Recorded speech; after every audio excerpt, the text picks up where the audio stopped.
ಇವತ್ತಿನ ಪರಿಸ್ಥಿತಿಯಲ್ಲಿ SIR ಬೇಕಾ, ಅದರ ಬಗ್ಗೆ ಕ್ಲಾರಿಟಿ ತಗೋಣ ಬೇಕು. ಒಂದು ದೇಶದಲ್ಲಿ ತೀರ್ಕೊಂಡಿರ್ತಾರೆ, ನಮಗೊಂದು ಡೇಟಾ ಬೇಕಾಗತ್ತೆ. ಡೇಟಾ ಯಾಕೆ ಬೇಕಾಗುತ್ತೆ? ನಾಳೆ ನಾವು ಸರ್ಕಾರಗಳು ಯಾವುದಾದ್ರೂ ಒಂದು ಡಿಸಿಷನ್ಸು, ಫಾರ್ಮೇಷನ್ಸು, ಯಾವುದಾದ್ರೂ ಒಂದು ಕಾರ್ಯಕ್ರಮ ರೂಢಿಸ್ಬೇಕಾದ್ರೆ ಒಂದು ಡೇಟಾ ಬೇಕು. ಎಷ್ಟು ಜನ ಇದ್ದಾರೆ, ಯಾವ ವಯಸ್ಸಿನಲ್ಲಿದ್ದಾರೆ, ಏನು ಮಾಡಿದ್ದಾರೆ, ತೀರ್ಕೊಂಡಿರೋ ಬೇಕು ನಮಗೆ. ಮತ್ತು ಹೊಸಬರು ಯಾರಿದ್ದಾರೆ, ಹೊಸ ಜನಾಂಗ ಬರ್ತಾರೆ, 18 ಆ್ಯಡ್ ಆಗಬೇಕು.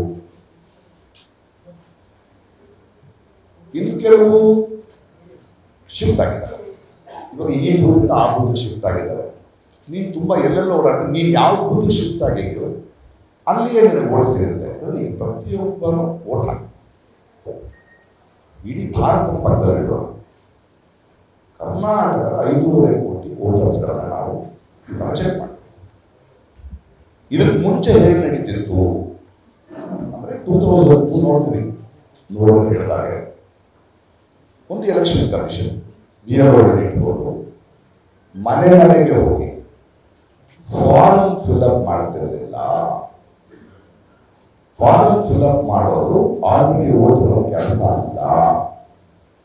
ಅವ್ರ ಹತ್ರ ಡಾಟಾ ಇರೋದು, ಆ ಡಾಟಾದಲ್ಲಿ ಆಯಾ ಓಟ್ಗಳ ಡಾಟಾಗಳಿರೋದನ್ನ ಅದನ್ನು ತಗೊಂಡೋಗಿ ಅದು ಸರಿಯಾಗಿದೆಯಾ, ಅವರಲ್ಲಿದ್ದಾರ, ಹೊಸಬರು ಬರ್ತಾ ಇದ್ದಾರ, ತೀರ್ಕೊಂಡಿದ್ದಾರ, ಅದು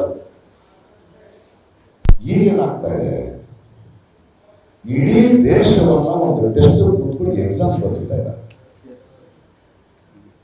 ಈ ದೇಶದಲ್ಲಿ ಇಡೀ ದೇಶವನ್ನ ಎಕ್ಸಾಮ್ ಬರೆಸ್ತೀರಂದ್ರೆ ಫಾರ್ಮ್ ಕೊಡ್ಬಿಟ್ಟು ನೀವು ಫಿಲ್ಅಪ್ ಮಾಡಿ ಅಂತ. ಇದು ಯಾವುದು ಸರಿ? ನಾನು ಪ್ರಜೆಗಳ ಮತದಾರ ಸಮಸ್ಯೆಗೆ ಬರೋದಕ್ಕಿಂತ ಎಲೆಕ್ಷನ್ ಕಮಿಷನ್ ಮನುಷ್ಯರೇ, ನಮ್ಮ ಪ್ರಜೆಗಳೇ, ಅವ್ರ ಬಗ್ಗೆನೇ ಮಾತಾಡ. 1 ತಿಂಗಳೊಳಗೆ 5.5 ಕೋಟಿ ಡಾಟಾಗಳನ್ನು ನೀವು ಕಲೆಕ್ಟ್ ಮಾಡಬೇಕು, ಮನೆ ಮನೆಗೆ ಹೋಗಿ ನೋಡಬೇಕು ಅನ್ನೋದಾದ್ರೆ ಮಾಡೋಕೆ ಸಾಧ್ಯ ಇರೋ ಕೆಲಸ ನಾವು. ಒಂದು SIR ಪ್ರಾಸೆಸ್ಗೆ ಮಿನಿಮಮ್ 8 ರಿಂದ 1 ವರ್ಷ ಬೇಡವಾ? ಬೇಕಲ್ವಾ?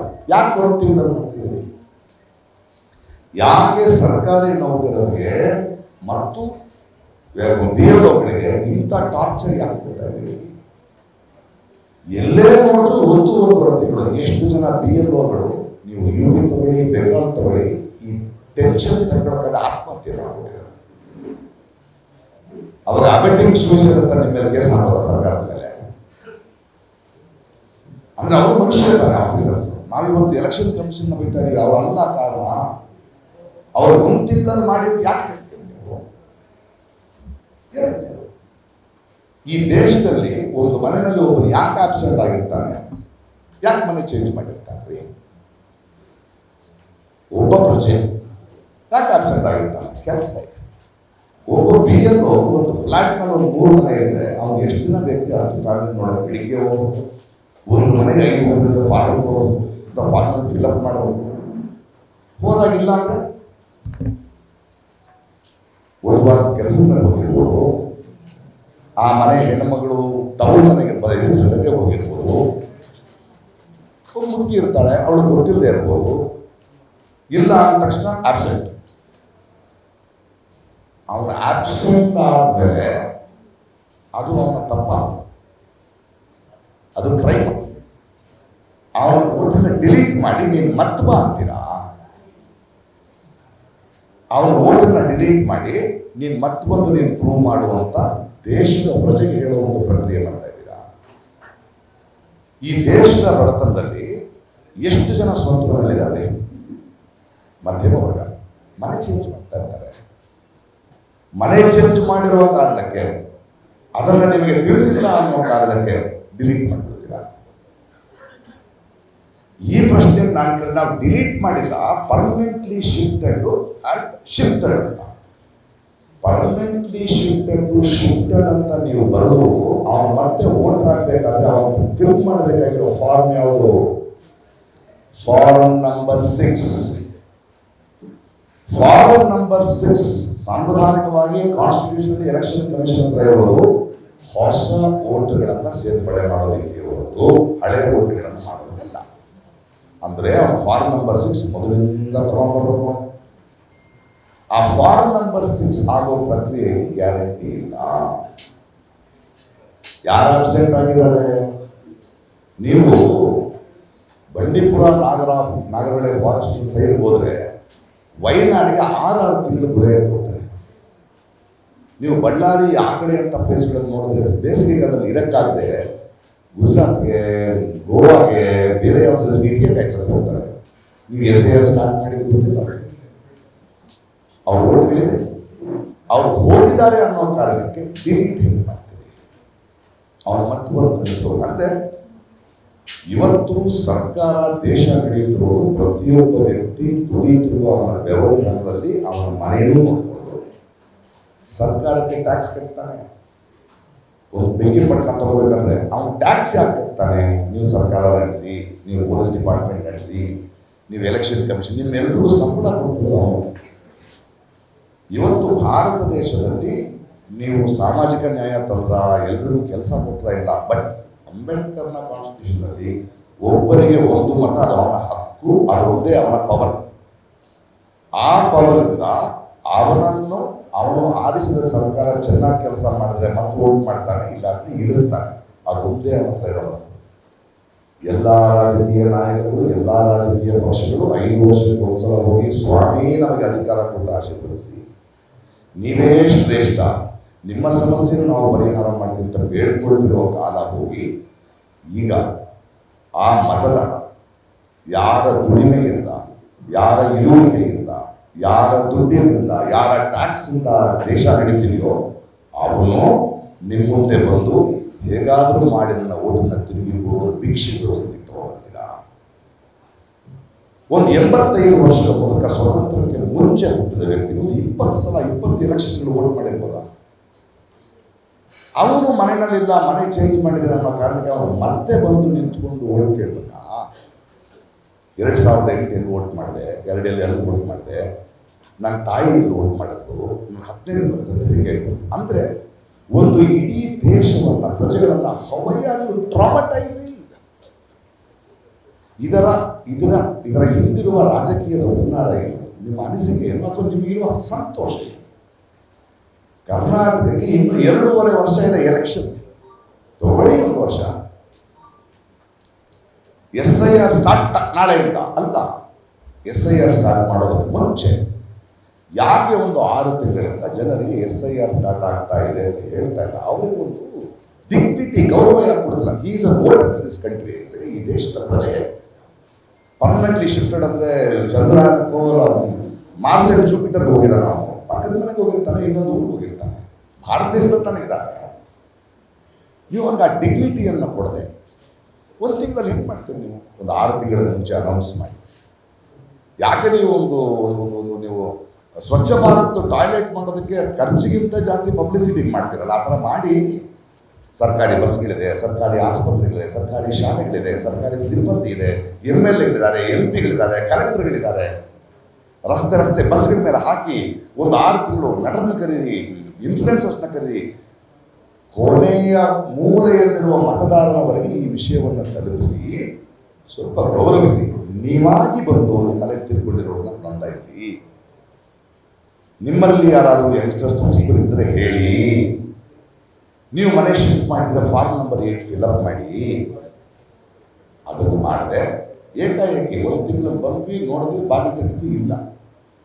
ಆ ಪ್ರಾಸೆಸ್ನಲ್ಲಿ ಎಷ್ಟು ಜನ BLO ಕೆಲಸ ಮಾಡೋಕ್ಕಾಗದೆ ಸುಮ್ಮನೆ ಸೈನ್ ಮಾಡಿಬಿಡಿ, ನಾವು ಫಿಲ್ಅಪ್ ಮಾಡ್ಕೊಂಡು ತೊಗೊಂಡೋಗಿದ್ದಾರೆ. ಸೈನ್ ಮಾಡಿರೋ ಫಾರ್ಮ್ ಕೊಟ್ಟರೆ ಅವ್ರು ಅಪ್ಲೋಡ್ ಮಾಡದೇ ಇರೋ ಕಾರಣಕ್ಕೆ ಇವನು ತಪ್ಪಾಗಿದ್ದಾನೆ. ಹೆಂಗದು? ಮತ್ತು ಆಮೇಲೆ ನಾವು ಮೊದಲನೇ ಬಾರಿ ಇಡೀ ಭಾರತ ದೇಶದಲ್ಲಿ ಕರ್ನಾಟಕದ ಮಾತ್ರ 2 ಸಲ ಪೋಸ್ಟ್ಪೋನ್ ಮಾಡೋಕ್ಕೆ ಎಲ್ಲ ಹೋರಾಟಗಾರರಿಂದ ಸಾಧ್ಯ ಆಗಿದೆ. ಹಾಗೆ ಹೋರಾಟ ಮಾಡಿ ಸಾಧ್ಯ ಆಗಿ ರಿಕಾಲ್ ಮಾಡಿದ್ರೆ 2.5 ಲಕ್ಷ ವೋಟ್ಗಳು ಮತ್ತೆ ವಾಪಸ್ ಬಂದಿದೆ. ಅದರಲ್ಲಿ 80% ಬೆಂಗಳೂರು. ರೈತರ ಬಗ್ಗೆ ಯೋಚನೆ ಮಾಡಲ್ಲ ನೀವು, ಅಲೆಮಾರಿಗಳ ಬಗ್ಗೆ ಯೋಚನೆ ಮಾಡಲ್ಲ ನೀವು. ಅಂದರೆ ಅಕಾರ್ಡಿಂಗ್ ಟು ದ ಕಾನ್ಸ್ಟಿಟ್ಯೂಷನ್ ಒಬ್ಬನ ಓಟಿನ ಹಕ್ಕನ್ನು ಕಿತ್ಕೋಬೇಕಾದ್ರೆ you have to send a notice. ಮತ್ತೆ ಭಿಕ್ಷೆ ಬೇಡೋ ಹಾಗೆ ನಿಮ್ಮ ಪ್ರಜೆಯನ್ನು ನೀವೇ ನಿಮಗೆ ಓಟ್ ಹಾಕಿ ಗೆಲ್ಲಿಸಿದ ಪ್ರಜೆಯನ್ನು ನೀವೇ ಮಾಡಿದ್ರೆ ನಿಮ್ಮ ಹುನ್ನಾರ ಇದರಿಂದ ಕಳ್ಕೊಳ್ಳೋದು ಯಾರು ಓದನ್ನು ಮಾಡ್ತಾರೆ. ಫಾರ್ ಎಕ್ಸಾಂಪಲ್ ನನ್ನದೇ ಓಟ್ ತಗೊಳ್ಳಿ, 2015 ನಂತರ ಯಾರಾದರೂ ವೋಟರ್ ತಗೊಂಡಿದ್ರೆ ಫೋನ್ ನಂಬರ್ ಆ್ಯಡ್ ಆಗಿದೆ. 16, 17, 18 ವೋಟರ್ಸ್ ಐ ಡಿ ಇದ್ದವರು ಅವರ ಎಪಿಕ್ ನಂಬರ್ನ ನೀವು ಹೋದರೆ ಒಂದು OTP ಬರುತ್ತೆ ನಿಮ್ಮ ಫೋನ್ ನಂಬರ್ಗೆ. ನನಗೆ ಮೊನ್ನೆಯಿಂದ ಇಡೀ ದೇಶ ಹುಡುಕ್ತಾ ಇದೆ ನನ್ನ ವೋಟರ್ ಐ ಡಿಗೆ, ನಾನೊಂದು 200 ಎಪಿಕ್ ಐ ಡಿ ಬರುತ್ತೆ. ಅಂದರೆ ನೀವು ಈ ಮಾಡಿದವರು ಈ ಊರಿನಿಂದ ಶಿಫ್ಟ್ ಆಗಿದ್ದಾರೆ ಅಂದರೆ ನೋಡಿ, ನಿಮ್ಮ ಡಾಟಾ ಇದೆಯಲ್ಲ, ಫೋನ್ ನಂಬರ್ ಇದೆ. ಫೋನ್ 2 ಬಾರಿ ನೀವು ಶಿಫ್ಟ್ ಆಗಿದ್ದೀರಿ ಅಂತ ಬರ್ತಾ ಇದೆ, ಎಲ್ಲಿ ಶಿಫ್ಟ್ ಆಗಿರೋ ತಿಳಿಸಿ ಒಂದು ಫಾರ್ಮ್ ನಂಬರ್ 8 ಹೇಳಿ ಮಾಡಿ, ನಾವು ಇಲ್ಲಿ ಡಿಲೀಟ್ ಮಾಡ್ತೀವಿ. ಇಷ್ಟು ಕೆಲಸವನ್ನು ಸರ್ಕಾರ ಮತ್ತು ಒಂದು ಎಲೆಕ್ಷನ್ ಕಮಿಷನಲ್ಲಿ ಕೆಲಸ ಮಾಡ್ತಿರುವ ಆಫೀಸರ್ಸ್ ನಿಮಗೆ ಸಂಬಳ ಕೊಡ್ತಿರೋದು ಇವ್ರಿ. ಒಂದು ಬೆಂಕಿ ಪಟ್ಟ ತಗೊಂಡು ಟ್ಯಾಕ್ಸ್ ಕಟ್ತಾ ಇದ್ದಾನೆ. ತನ್ನ ಮನೆಯನ್ನ, ತನ್ನ ಹೊಟ್ಟೆಯನ್ನ, ತನ್ನ ಬಡತನವನ್ನ ಪೋಷಿಸುತ್ತಾ ತನ್ನ ಭವಿಷ್ಯಕ್ಕೆ ಬೇಕಾದ ದುಡ್ಡನ್ನು ಎತ್ತಿಡ್ತಾ ಸರ್ಕಾರಕ್ಕೆ ಟ್ಯಾಕ್ಸ್ ಕಟ್ಟಲೇಬೇಕು. ಕಣ್ಣಕ್ಕೆ ಕಾಣಿಸೋದು ಕಟ್ತಾನೆ. ಇನ್ಕಮ್ ಟ್ಯಾಕ್ಸ್ ಬ್ರಾಕೆಟ್ ಬಂದ್ರು ಎಲ್ಲಿ ತೊಗೊಂಡ್ರು ಟ್ಯಾಕ್ಸು, ಪೆಟ್ರೋಲ್ ತೊಗೊಂಡ್ರು ಟ್ಯಾಕ್ಸು, ಒಂದು ಹೋಟೆಲ್ ತಿಂದ್ರು ಟ್ಯಾಕ್ಸು. ಸೊ ಇಡೀ ಪ್ರಕ್ರಿಯೆನೇ ರಾಂಗ್ ಆಗಿದೆ. ದಯವಿಟ್ಟು ಒಂದು ಸಮುದಾಯವನ್ನು, ಒಬ್ಬ ಪ್ರಜೆಯನ್ನು ಅವನ ಸ್ವಾಭಿಮಾನದ ಜೊತೆ ಬದುಕಬೇಡಿ. ದಯವಿಟ್ಟು ಲೈನಲ್ಲಿ ನಿಲ್ಲಿಸಬೇಡಿ. ಡಿಮಾನಿಟೈಸೇಷನ್ ಮಾಡಿ ಲೈನಲ್ಲಿ ನಿಲ್ಲಿಸಿ ನೋಡಿದ್ದೀವಿ. ಕೊರೋನಾ ಬಂದರೆ ನಿಮ್ಮ ದೂರ ಬಿಟ್ಟು ಅವರವರು ನಡ್ಕೊಂಡು ಹೋಗಿದ್ದು ನೋಡಿದ್ವಿ. ಮತ್ತೆ ಯಾಕೆ ನಿಲ್ಲಿಸ್ತೀರಿ? ಇದು ಸ್ವಾಭಿಮಾನದ, ನಮ್ಮ ಮನಸ್ಸಾಕ್ಷಿ, ಇದು ಎಲ್ಲರಿಗೂ ಸಲ್ಲುತ್ತೆ. ನನ್ನ ಕೆಲವು ಪತ್ರಕರ್ತರಿಗೆ ಹೇಳಿ ಸರ್ ನಂದು ಹೋಗ್ಬಿಟ್ಟಿದೆ, ನಿಂದು ಹೋಗ್ಬಿಟ್ಟಿದೆ ಅಂದರೆ ಆದರೆ ಅವ್ರಿಗೆ ಗೊತ್ತಿಲ್ಲ. ಮತ್ತೆ ಹೋಗಿ ನಿಂತ್ಕೋಬೇಕು, ಮೊದಲಿಂದ ಫಾರ್ಮ್ ಮಾಡಬೇಕು. ಒಬ್ಬ ದಿನಗೂಲಿ ಅವನು ಹೋಗಿ ನಿಂತ್ಕೊಂಡ್ರೆ 5 ದಿನ ಆಗುತ್ತೆ ಓಡಾಡಬೇಕು. ಅವನ ದಿನಕ್ಕೆ 5 ರೂಪಾಯಿ ಸಂಬಳ, ದುಡಿಮೆ ಬಿಡಬೇಕು, ಕೆಲಸ ಬಿಡಬೇಕು. ಈ ನೋವನ್ನು ಪ್ರಜೆಗಳ ಮೇಲೆ ಆಗಬೇಕು. SIR ನಮ್ಮ ಸಮಸ್ಯೆ ಇರೋದು ಅದರ ಪ್ರಕ್ರಿಯೆಯಲ್ಲಿ. ಎಲೆಕ್ಷನ್ 3 ತಿಂಗಳ ಮುಂಚೆ ಬೇಕಾದ್ರೆ ನಾನು ಮಾಡಿದ್ವಿ. 1 ಕೋಟಿ ಹತ್ರ 1 ಕೋಟಿ ಕ್ಯಾಟ್ ತೆಗೆದುಬಿಟ್ಟು, ಅಂದರೆ ಒಂದು ಗೆದ್ದ ಸರ್ಕಾರ 1 ಕೋಟಿ ಜನ ಓಟು ಹಾಕಿದ್ದವರು ಓಟ್ ಹಾಕದೇ ಗೆದ್ದಿದೆ ಅನ್ನೋದು ಯಾವ ಥರದ ಪ್ರಜಾಪ್ರಭುತ್ವ ಆಗುತ್ತೆ? ಯಾವ ಥರದ ಪ್ರಜಾಪ್ರಭುತ್ವ ಆಗುತ್ತೆ? ಇದರ ಹಿಂದಿನ ಹುನ್ನಾರ SCA NRC ತರೋ ಐಡಿಯಾ ಏನಾದ್ರು ಇದೆಯಾ ನಿಮಗೆ? ಯಾಕೆ ವಂಶ ಹೇಳ್ತಾ ಇದ್ದೀರಿ? ಇದು ನನ್ನ ನಿಮ್ಮ ವೈಯಕ್ತಿಕ ಸಮಸ್ಯೆ ಅಲ್ಲ, ಇದು ದೇಶದ ಸಮಸ್ಯೆ. ಅದಕ್ಕೆ ಈ ಹೋರಾಟಕ್ಕೆ ಕರ್ನಾಟಕ ಮಾದರಿ ಆಗಬೇಕು. ಕರ್ನಾಟಕದ ಪ್ರಜೆಗಳು ನೋಡಿ, ಬಹಳ ಜನ ಹಿಂದುಳಿದವರು, ಬಡವರಿಗೆ ಧ್ವನಿ ಇಲ್ಲ. ಧ್ವನಿ ಇಲ್ಲದಿದ್ದಾಗ ಸಿವಿಲ್ ಸೊಸೈಟಿ, ಮಾಧ್ಯಮಗಳು, ನಮ್ಮಂಥವರು ಅವ್ರಿಗೆ ಧ್ವನಿಯಾಗ ನಿಂತು ಅವ್ರಿಗೆ ನ್ಯಾಯ ಕೊಡೋದು ಕೆಲಸ ಮಾಡಲೇಬೇಕು. ಸೊ ನಮ್ಮ ಒತ್ತಾಯ ಎಲೆಕ್ಷನ್ ಕಮಿಷನ್ಗೆ ಫಾರ್ಮ್ 8 ನಂತರ ಫಾರ್ಮ್ 8 ಬಗ್ಗೆ ಯಾಕೆ ಹೇಳ್ತಿಲ್ಲ? ನೀವೇ ಕಳಿಸಿದ್ರಿ ನಿಮ್ಮ ಇದರಲ್ಲೇ ಶಿಫ್ಟೆಡ್ ಹೇಳ್ತಾ ಇದ್ದೀನಿ. ಹೊಸ ಮತದಾರರಿಗೆ ಫಾರ್ಮ್ ನಂಬರ್ 6,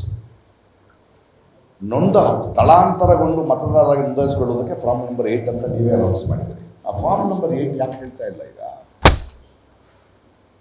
ಅಂದರೆ ಫಾರ್ಮ್ ನಂಬರ್ 8 ಆದರೆ ಏನಾಗುತ್ತೆ? ನನಗೊಂದು ಮತ ಇತ್ತು, ನನಗೆ ಗೊತ್ತಿಲ್ಲದ್ರೆ ನಾನು ಚೇಂಜ್ ಮಾಡಿದೆ ಮನೇನ. ಬಟ್ ನಾನು ಎಲೆಕ್ಷನ್ ಕಮಿಷನ್ಗೆ ಹೇಳಕ್ಕೆ ಮರ್ತುಬಿಟ್ಟೆ, ಅಥವಾ ನನಗೆ ಗೊತ್ತಿರಲಿಲ್ಲ ಅದ್ರ ಇಂಪಾರ್ಟೆನ್ಸ್. ಅವಾಗ ನೀವೇನು ಮಾಡಬೇಕು? ಫಾರ್ಮ್ ನಂಬರ್ 8 ಮಾಡಿದ್ರೆ, ನೀನು ಸ್ವಂತ ಮನೆ ತೊಗೊಂಡು ಹೋಗಿದ್ರೆ ಆ ಡಾಕ್ಯುಮೆಂಟ್ ಕೊಡವ, ಇಲ್ಲ ನೀನು ಬಾಡಿಗೆ ಮನೆ ತೊಗೊಂಡು ರೆಂಟಲ್ ಅಗ್ರಿಮೆಂಟು, ಇಲ್ಲ ಗ್ಯಾಸು, ಎಲೆಕ್ಟ್ರಿಸಿಟಿ ಕೊಟ್ಟರೆ ಸಾಕು, ಮುಗಿದೈತು. ಯಾಕಂದರೆ ನಾನು ಒರಿಜಿನಲ್ ಮತದಾರ. ಆದರೆ ಈಗ ಏನು ಹೇಳ್ತಿದ್ದೀರಿ? ನೀನು ಮತದಾರನೇ ಅಲ್ಲ, ಮತ್ತೆ ಬಂದು ಲೈನಲ್ಲಿ ನಿಂತು. ಇನ್ನೊಂದು ಪ್ರಶ್ನೆ ಕೇಳ್ತೀನಿ. ನೀವು ಒಂದು 4-5 ವರ್ಷ ಆದಮೇಲೆ ಡಾಟಾ ಅಸೆಸ್ಮೆಂಟ್ ಮಾಡಬೇಕಾದ್ರೆ 2020ರಲ್ಲಿ ಇಷ್ಟು ಕೋಟಿ ಹೊಸ ಮತದಾರರನ್ನು ತಂದೆ ಅಂತ ಹೇಳ್ತೀರಾ? ಅದು ಹೊಸ ಮತದಾರರಲ್ರಿ, 85 ವರ್ಷದ ಮುಂದೆ 18 ವರ್ಷ ಸೇರಿರೋದು. ದಯವಿಟ್ಟು ನಾವು ಪ್ರಜೆಗಳು, ನಮಗೆ ಯಾವ ಪಕ್ಷ ಯಾವ ಪಾರ್ಟಿ ಅವರವ್ರ ಇಷ್ಟ, ಆದರೆ don't traumatise our own country, don't traumatise the government officers. SIR ಆಗಬೇಕು. ದಯವಿಟ್ಟು ಇನ್ನೊಂದು 6 ತಿಂಗಳಲ್ಲಿ ಏನು ಎಲೆಕ್ಷನ್ ಇಲ್ಲ ಕರ್ನಾಟಕದಲ್ಲಿ. ಈಗ ಕೊನೆಯ ಮತದಾರನಿಗೂ ಕೂಡ ಅರಿವು ಹೋಗುವವರೆಗೆ ಪಬ್ಲಿಸಿಟಿ ಮಾಡಿ ತಿಳಿಸಿ. ಹೊಸ ವೋಟರ್ಸ್ಗೆ 6, ಡಿಲೀಟ್ ಮಾಡಬೇಕಾಗಿರೋದು 7 ಮಾಡಿ, 8 ಚೇಂಜ್ ಮಾಡೋರಿಗೆ ಅವಕಾಶ ಕೊಡಿ. ಇಷ್ಟು ಡಿಲೀಟ್ ಮಾಡಿ ಒಂದು 15 ದಿನ ಬಿಟ್ಟರೆ 2.5 ಲಕ್ಷ ಜನ ಬಂದರು. ಇನ್ನೊಂದು ಸ್ವಲ್ಪ ಟೈಮ್ ಬಿಟ್ಟರೆ ಎಲ್ಲರೂ ಬರ್ತಾರೆ. How can you delete? ಇಲ್ಲ, ಅದು ಟೆಕ್ನಿಕಲಿ ಡಿಲೀಟ್ ಅಲ್ಲ. ನೋಡಿ, ಶಿಫ್ಟೆಡ್ ನಂದು ಬೆಳಿಗ್ಗೆ ಪರ್ಮನೆಂಟ್ಲಿ ಶಿಫ್ಟ್ ಇರುತ್ತಿತ್ತು. ನನ್ನ ಪ್ರಶ್ನೆ ಕೇಳಿದ್ರಿಂದ ಕೋಟ್ಯಾಂತರ ಜನ ಅದನ್ನು ನೋಡಿದ್ರಿಂದ ಸಾಯಂಕಾಲದೊಳಗೆ ನೀವು ನನಗೆ ಯಾಕೆ ಫೋನ್ ಮಾಡ್ತೀರಿ? ನನ್ನ ನಂಬರ್ ಎಲ್ಲಿ ಸಿಕ್ತು ನಿಮಗೆ? ನಿಮ್ಮ ಡಾಟಲ್ಲಿದೆ ನನ್ನ ನಂಬರ್. ಸಾರಿ ಸರ್, ಕ್ಷಮೆ ಮಾಡಿ, ತಪ್ಪಾಗೋಯ್ತು. ಸರಿ ಮಾಡಿ ಸರ್, ನಾವು ಸರಿ ಮಾಡ್ತೀವಿ, ಅದು ಹಂಗೆ ಟ್ವೀಟ್ ಮಾಡಿಬಿಡ್ತೀರಾ? ಇಲ್ಲ, ಹೇಳಿ ಮೊದಲು ಸರಿ ಮಾಡಿ. ಸಾಯಂಕಾಲ ಪ್ರೆಸ್ ಮೀಟ್ ಮಾಡ್ತಾರೆ. ಇಲ್ಲ, ಅದನ್ನು ಮಾಡೋ ಅಷ್ಟೊತ್ತಿಗೆ ಅವರೊಳಗೆ ಅವರೇ ಚೇಂಜ್ ಮಾಡಿದ್ದಾರೆ. ಯಾಕೆ ಚೇಂಜ್ ಮಾಡಿದ್ರಿ? ಪರ್ಮನೆಂಟ್ಲಿ ಶಿಫ್ಟೆಡ್ ನಿಮ್ಮಲ್ಲಿ ಹುಡುಕಿದ್ರೆ ತಾನೇ ಮಾಡ್ತೀರಿ. ಶಿಫ್ಟ್ ಮಾಡಿ ಅವತ್ತು ರಾತ್ರಿ 8:30 ಬೇರೆಯವ್ರಿಗೆ ಕಳಿಸ್ತೀರಿ ಅಂದರೆ ಕ್ಯಾಮ್ರಾ ಇಟ್ಕೊಂಡು. ಅಂದರೆ ಕರ್ನಾಟಕದಲ್ಲಿ ಪ್ರತಿಯೊಂದು ಮನೆಗೆ ಬೇರೆಯವ್ರಿಗೆ ಕ್ಯಾಮ್ರಾ ಇಟ್ಟು ಕಳಿಸಿದ್ರೆ ನೀವು. ನಾನು ಪ್ರಶ್ನೆ ಕೇಳಿದೆ ಅನ್ನೋ ಕಾರಣಕ್ಕೆ, ಸಿಕ್ಕಾಕೊಂಡ್ರಿ ಅನ್ನೋ ಕಾರಣಕ್ಕೆ, ನೀವು ಬೇರೆಯವ್ರನ್ನ ಕಳಿಸೇ ಇರಲಿಲ್ಲ ಅನ್ನೋ ಕಾರಣಕ್ಕೆ ಈ ಕ್ಯಾಮ್ರಾ ಇಟ್ಕೊಂಡು ಅಕ್ಕದ ಪಕ್ಕದ ಮನೆಯವ್ರನ್ನ ಕರೆಸಿ, ನೋಡಿ ನಾವು ನಾರ್ಜಾದ್ ಮಾಡ್ತಾ ಇದ್ದೀವಿ, ಈಗ ಟ್ವೀಟ್ ಮಾಡಿದ್ರೆ ತಕ್ಷಣ ಸಿಕ್ಕಾಕೊಂಡೆ. ಅದು ನಾನು ಹೇಳೋದ್ರಿಂದ ಮಾಡ್ತಿದ್ದೀಯ ನೀನು? ಅದನ್ನು ಹಬ್ಸೋದು ಇದಾ ನಿಮ್ಮ ಕೆಲಸ? ಎಲೆಕ್ಷನ್ ಕಮಿಷನ್ದು ಇಲ್ಲ ಸರ್, ಶಿಫ್ಟೆಡ್ ಡಿಲೀಟೆಡ್ ಅಲ್ಲ. ಯಾವಾಗ ನಾವು ಫಾರ್ಮ್ 6 ಅಲ್ರಿ, ಫಾರ್ಮ್ 6 ಡಿಲೀಟೆಡ್ ರೀ. ಹೊಸ ವೋಟರ್ ಹಾಕ್ಬೇಕ್ರಿ ನಾನು ಅಂದರೆ ನೀವು ಪ್ರಾಕ್ಟಿಕಲಿ ಡಿಲೀಟೆಡ್. ಶಿಫ್ಟೆಡ್ ನಾನ್ ಶಿಫ್ಟೆಡ್ ಎಲ್ಲವೂ ಸುಳ್ಳು. ದಯವಿಟ್ಟು ಪ್ರಜೆಗಳನ್ನು ಅಳಿಸ್ಬೇಡಿ, ತೊಂದರೆ ಕೊಡಬೇಡಿ. ಕೊನೆಯ ಎಲ್ಲೋ ಹೋಗಿರುವ ಗುಡೆಯ ತೋರಿರೋನಿರ್ಬೋದು, ಹಳ್ಳಿಯವನಿರ್ಬೋದು, ಕಾರ್ಮಿಕ ಇರ್ಬೋದು, ಅವನ ಹಕ್ಕನ್ನು ಆಲ್ರೆಡಿ ಓಟಿರೋರು ಅವರ ಹಕ್ಕನ್ನು ಮರುಪಡೆಯೋದಕ್ಕೆ ಒಂದು ಸರ್ಕಾರ, ನೀವು ನಿಜವಾಗೂ ಈ ದೇಶದ ಜನರನ್ನು, ನಿಮ್ಮ ಮತದಾರರನ್ನ ದೇವರೇ, ದೇವತೆಗಳೇ, ಅಣ್ಣ ತಮ್ಮಂದರೆ, ಅಕ್ಕ ತಂಗಿಯರಂತ ಹೇಳ್ತೀರಲ್ಲ, ಅವರನ್ನು ನಿಜವಾಗ್ಲೂ ಗೌರವಿಸೋದಾದರೆ ಅವರನ್ನು ಮತ್ತೊಂದು ಪ್ರೂವ್ ಮಾಡೋ ಥರ ಭಿಕ್ಷಕರ ಥರ ನಿಲ್ಲಿಸಬೇಡಿ. ನಿಮ್ಗೆ ದುಡ್ಡು ಕೊಟ್ಟು ಪಬ್ಲಿಸಿಟಿ ದುಡ್ಡು ನಾವೇ ಕೊಡ್ತಾ ಇದ್ದೀವಿ ನಮ್ಮ ಸರ್ಕಾರದಿಂದ. ಇನ್ನೊಂದು 6 ತಿಂಗಳು ತಗೊಳ್ಳಿ. ಸಾಕಷ್ಟು ಜನ ಇದ್ದೀವಿ ಫಾರ್ಮ್ ಫಿಲಪ್ ಮಾಡಿಸೋದಕ್ಕೆ. ಅದನ್ನು ಪ್ರಾಸೆಸ್ ಕರೆಕ್ಟಾಗಿ ಮಾಡಿ ಹೊಸ ವೋಟರ್ಸ್ ತಗೊಂಡ್ಬನ್ನಿ, ಡೂಪ್ಲಿಕೇಟ್ ವೋಟರ್ಗಳನ್ನು ತೆಗೀರಿ. ಹೊಸ ಯಂಗ್ಸ್ಟರ್ಸ್ ಎಷ್ಟು ಜನ ವೋಟರ್ಸ್ ಆಗಿದ್ದಾರೆ ಅಂತ ಸಪ್ರೇಟ್ ಡಾಟಾ ಮಾಡಿ, ವಯಸ್ಸಾದವರು ಎಷ್ಟು ಜನ ಅಂತ ಡಾಟಾ ಮಾಡಿ ದೇಶ ನಡೆಸಿ. ಕರ್ನಾಟಕದಲ್ಲಿ ಇಷ್ಟು ಸಂಘ ಸಂಸ್ಥೆಗಳು ಮಾಧ್ಯಮದ ಮೂಲಕ ಎಲೆಕ್ಷನ್ ಕಮಿಷನ್ ಆಫ್ ಇಂಡಿಯಾಗೆ ಇದನ್ನು ನಾವು ಬೇಡಿಕೆಯಾಗಿ ಇಡ್ತಾ ಇದ್ದೀವಿ. ದಯವಿಟ್ಟು ಇನ್ನೊಂದಷ್ಟು ತಿಂಗಳು ಕೆಲಸ ಮಾಡಿ, ಡೇಡ್ಲೈನ್ ಹಿಡ್ಕೊಂಡು ನಮ್ಮನ್ನು ನಿಲ್ಲಿಸಬೇಡಿ. ಫಾರ್ಮ್ ನಂಬರ್ 8 ತಗೊಂಡ್ಬನ್ನಿ ಆಲ್ರೆಡಿ ಇರೋ ವೋಟರ್ಸ್ಗೆ. ಮನೆಯಲ್ಲಿ ಇಲ್ಲದೆ ಇರೋ ಕಾರಣಕ್ಕೂ, ಮನೆ ಚೇಂಜ್ ಮಾಡಿದ ಕಾರಣಕ್ಕೆ ಅವನು ತಪ್ಪು ಮಾಡಿದವನಲ್ಲ, ಅವನು ದೋಷಿಯಲ್ಲ, ಅವನ ಓಟನ್ನು ಕೀಳಬೇಡಿ. ಇದನ್ನು ಹೇಳ್ತಾ ಮಾಧ್ಯಮದ ಮೂಲಕ ಎಲೆಕ್ಷನ್ ಕಮಿಷನ್ಗೆ ನೀವು ಇದಕ್ಕೆ ಸರಿಯಾದ ಉತ್ತರವನ್ನು ಕೊಡದಿದ್ದರೆ ಕರ್ನಾಟಕದಾದ್ಯಂತ ಇದಕ್ಕೆ ಬೇಕಾದ ಹೋರಾಟವನ್ನು, ಒತ್ತಿಗೆಯನ್ನು ಮತ್ತು ಎಲ್ಲ ಟಾಪ್ ಕೋರ್ಟ್ಗಳಲ್ಲಿ ನಮ್ಮ ಫೈಟನ್ನು ನಾವು ಮುಂದುವರಿಸುತ್ತೇವೆ. ಇದು ಯಾರೋ ಒಬ್ಬ ವ್ಯಕ್ತಿಯಲ್ಲ, ಒಂದು ಸರ್ಕಾರ, ಒಂದು ಸಂಸ್ಥೆ ಭಾರತ ದೇಶದ ಪ್ರಜೆಯ ಡಿಗ್ನಿಟಿಗೆ, ಅವನ ಸ್ವಾಭಿಮಾನಕ್ಕೆ ಮಾಡ್ತಾ ಇರೋ ಹಲ್ಲೆ. ಈ ದೌರ್ಜನ್ಯವನ್ನು ನಾವು ಒಪ್ಪಿಕೊಳ್ಳೋಣ. ಇದನ್ನು ನಿಮ್ಮ ಮೂಲಕ ತಿಳಿಸ್ತೇನೆ.